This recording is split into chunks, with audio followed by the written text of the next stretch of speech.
Hi everyone, so we're going to go over in this video one of the best tools we have for music. So regardless of whether you're a singer or some kind of instrumentalist on the guitar or the bass or the trumpet, pretty much everyone who learns music also learns the piano, or at least the basics of how the piano keyboard works.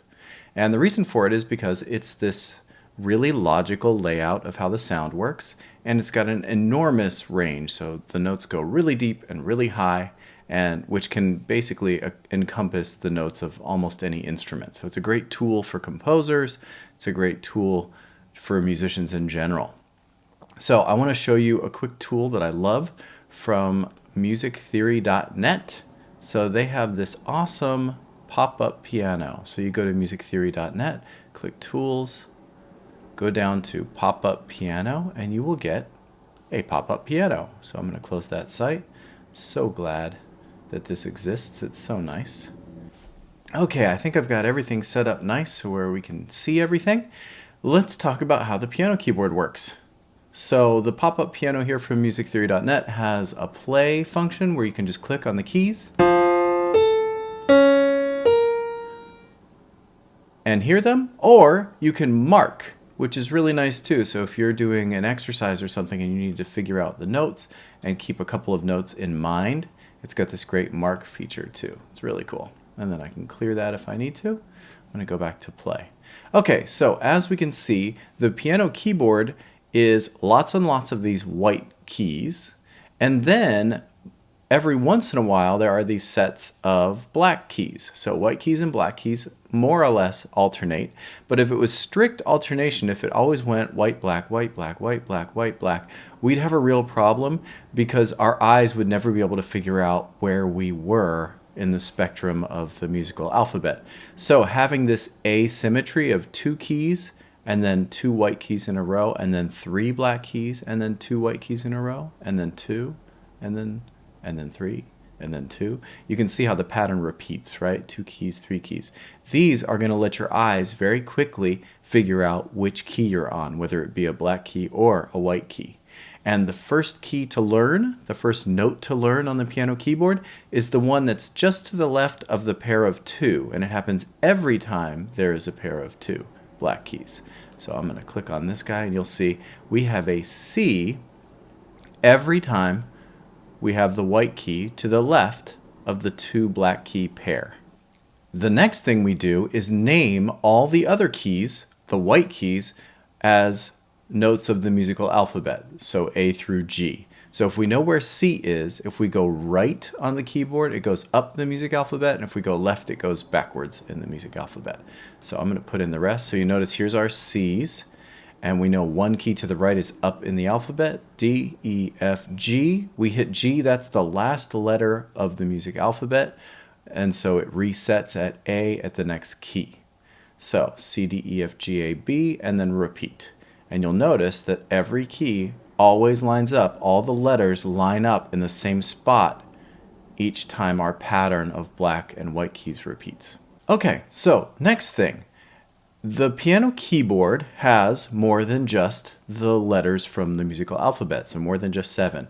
And we can see that if we want to play in order on the piano, every single possible note, we actually have to alternate a little bit between white and black keys. So I have to go white key, and if I want the nearest pitch upward, I have to go to a black, then white, then black, then white again, then black. So in order to go upward, I have to do a little bit of this sort of diagonal movement up and down. So C, then something in between C and D, then D, then something in between D and E,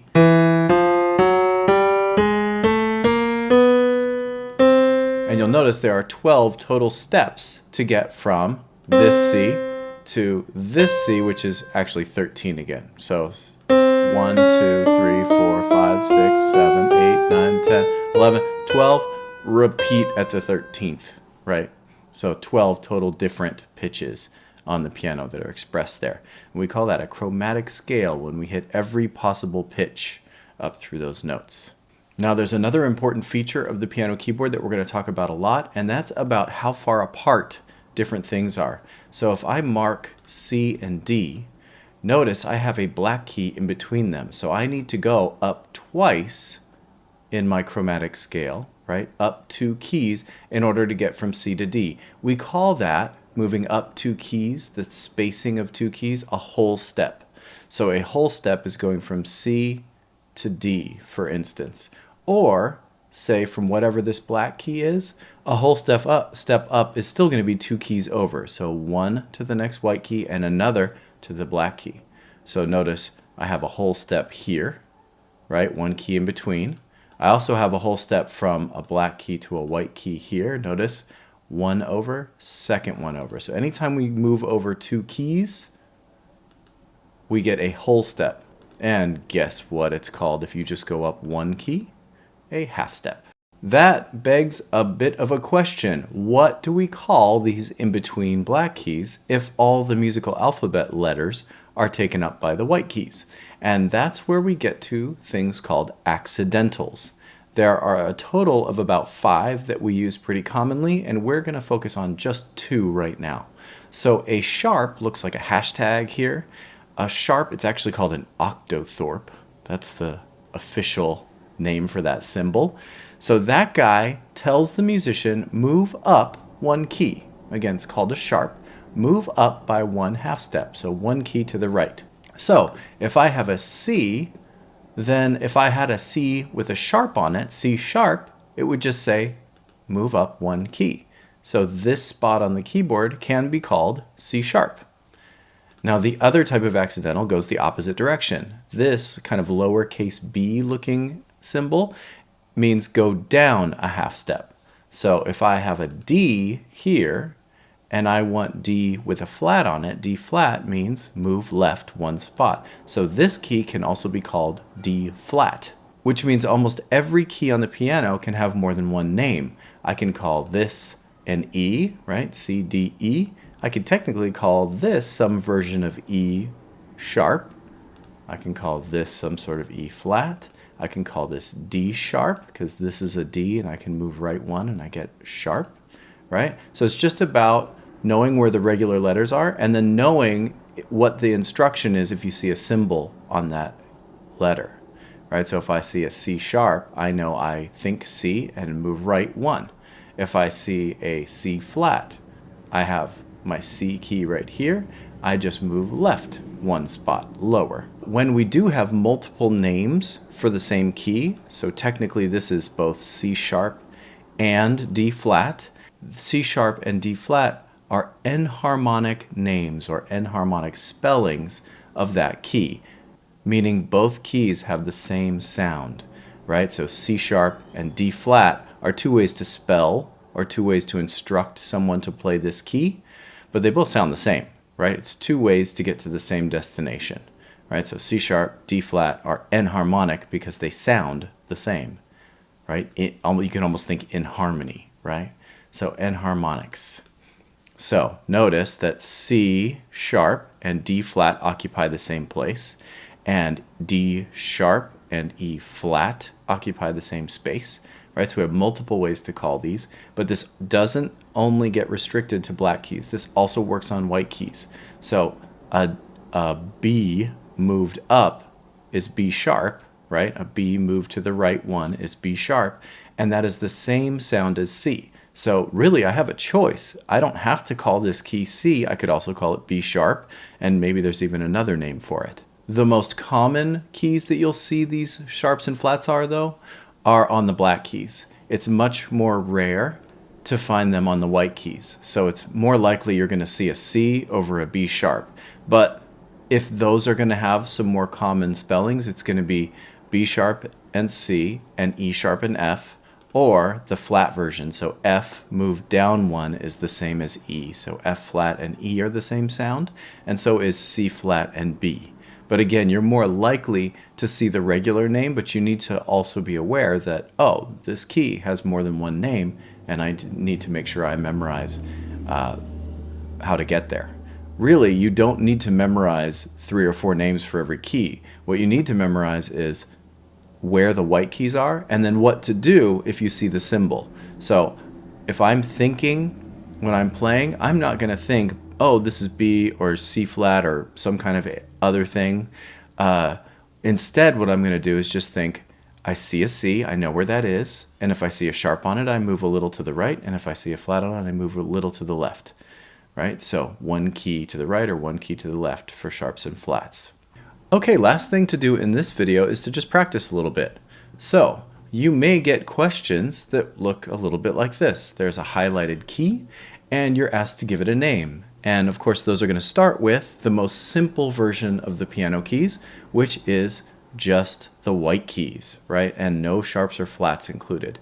So what is the normal name, the white key name for this highlighted key? I have my pop-up piano keyboard here if I need it, and I really just need this one reference, the C, and eventually you don't need that either. So let's find the C. So C is always to the left of the two black keys. So that's a C right there. And then I can just go up the alphabet. C, D, E. Oh, E. Done. Okay, C is the key here. I have to go backwards in the alphabet to get back one. So C back in the alphabet one is B. I'm always going to use C for a reference at first, and then I might add one more note that I can remember. So at first, I'm just going to use this as my reference, these wherever the C might land, right? Which is always next to the two black keys.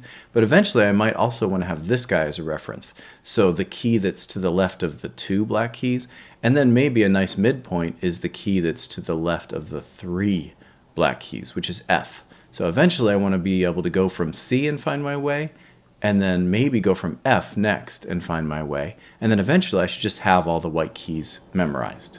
They should just be there in my mind. So here I go. Here's the C, so I'm going to walk up. C, D, E, F. C, back one, B. C, up one, D. C, D, E, F. So I have my reference. Okay, so I know C would be the next one. So notice three black keys. Here's B. C must be next. So C must be next in our pattern. So this is B. And if you can't do that little bit of logic, then just start at this C and go C, D, E, F, G, A, B. C, D, E. Cool. I'm going to start thinking from F too. So I know that F is to the left of the three and C is to the left of the two, and I'm going to pick whichever one's closest. So if F is here, that must be E, back one. Okay, let's get just a little bit more practice here. So another way to practice this, our knowledge of the keyboard, is to look at the keyboard and have to identify the note. So this is a little bit harder, right? I have to be aware that this is a C, and then I have to go find a C on the keyboard. So any C will do, although it will always play back the right pitch. So here's the C. Okay, that's a B up there. So I've got to find B down here. There's C, back one to B. Oh, another C. There's an F. Okay, so I've got to find F. C, D, E, F. That is a D. So C, D. That is an F. C, D, E, F. Okay, so that's that kind of exercise.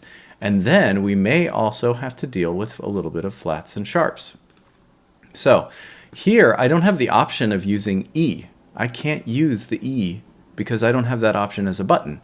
What I need is, and let's see if I can make this a little larger. That's nice. What I need is to be aware of another way of naming this key. So I'm restricted to flats here. So that means that I'm going to use a note that needs to go left, lowered, to get to this key. So this key right here is F, and one to the left is F flat. So that must be F flat. Okay, here's E, E flatted. So you're always, for these, going to go to the right one key and figure out what that is, right? So I'm going to go to the right one key, that's E. So that means E flat, E moved to the left one is this, E flat. D lowered by one, D flat. A lowered by one, A flat. C lowered by one, C flat. F lowered by one, F flat. Now you do have to be pretty quick at getting the letters of the keys, so make sure you've spent enough time practicing the regular white keys before you try and do this, right?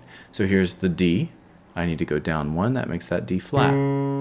Let's try it with sharps. Okay, so here's my sharps. That means I'm going to have to use the key that's to the left a little bit in order to know that sharp will be this key moved up 1, right? A sharp is take this note and move to the right 1. So this is F, so this must be F sharp. This is D, so this must be D sharp. This is C, so this must be C sharp. G sharp.